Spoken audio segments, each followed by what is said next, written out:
Hi, I'm Stuart Shepard. This is Stoplight.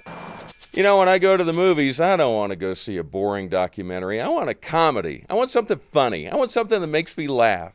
And of course, when the oceans get warmer, that causes stronger storms. We have seen in the last couple of years a lot of big hurricanes. Now, you may ask, what's so funny about Al Gore's funny, scary movie, An Inconvenient Truth, that among other things predicted more frequent and stronger hurricanes? Well, it was released in 2006.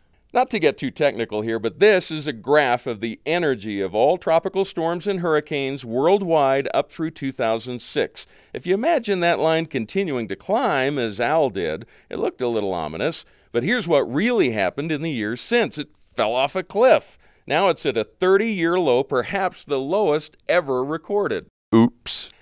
Maybe he could retitle his movie The Day After Tomorrow. Or maybe he's just not that into truth. Or maybe the empirical data strikes back.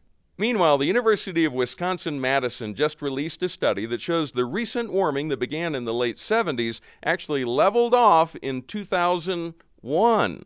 5 years before Al Gore's movie was released. The researchers say, as well as maybe some human input, there are enormous but poorly understood natural forces at work. Isn't it funny how this didn't get much play in the mainstream media on all those, green networks? But if you do manage to find a report, you'll hear people say things like, "It's El Niño. It's La Niña. This is a short-term trend. This could last for 3 decades. It's a crisis. We must act now." But wait, that's exactly the point. We just don't know what's happened over the past 5 years. We didn't predict 5 years ago, so we really don't know what's going to happen over the next 50 years. We just don't know. Meanwhile, Barack Obama is proposing an economy-killing cap-and-trade scheme that would severely tax anything that produces carbon dioxide.